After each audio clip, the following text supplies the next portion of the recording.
এই জাতীয় পার্টি কিভাবে এই নির্বাচনে অংশগ্রহণ করে? আমাদেরকে এখনো কেন খুনের জন্য বিচার চাইতে হবে?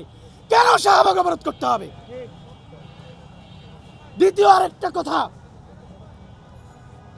17 বছর ধরে যে মাফিয়া এই বাংলাদেশকে ভারতের করদ রাজ্য বানিয়েছে, সেই মাফিয়ার একটা গুরুত্বপূর্ণ অংশ হচ্ছে জাতীয় পার্টি।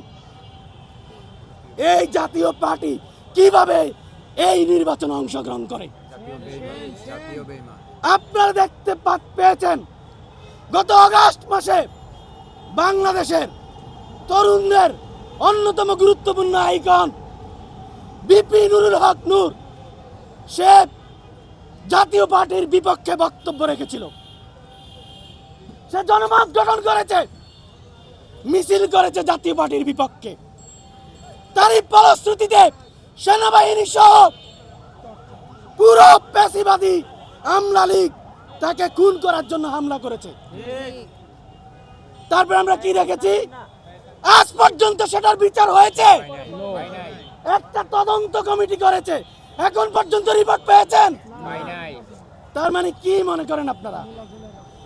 সেই জাতীয় পার্টির বিপক্ষে কোনো পদক্ষেপ তো নেয় নাই, বরং এই নির্বাচনে জাতীয় পার্টিকে তারা অংশগ্রহণের সুযোগ দিচ্ছে।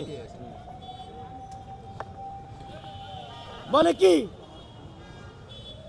কি তুমি কি আমাকে রাখবে না? কই মাইরের ডাইস দেই, বুঝছ না? প্রশ্নটা হচ্ছে বাংলাদেশে এটা কি এখনো মানে পেশিবাদী সেটআপ কি আছে না? উত্তর হচ্ছে আমাদের কার্যক্রম থেকে বোঝো না আমরা কারা? এই পেশিবাদী আমলা তো বারবার সেটা প্রমাণই করে দিচ্ছে যে তারা কারা। আমাদের প্রশ্ন, এই জাতীয় পার্টি কিভাবে ইলেকশনে অংশগ্রহণ করে? আরেকটা প্রশ্ন, যে ইলেকশনে জাতীয় পার্টি অংশগ্রহণ করে সেই ইলেকশনে বিপ্লবের ধ্বজাধারী, বিপ্লবকে দখল করা তথাকথিত এনসিপি কি করে সেই ইলেকশনে অংশগ্রহণ করে? তার মানে কি দাঁড়ালো? কি প্রমাণ হলো? একই প্রশ্ন, এই গণ অধিকার পরিষদ কিভাবে সেই ইলেকশনে অংশগ্রহণ করে যে ইলেকশনে জাতীয় পার্টি অংশগ্রহণ করে?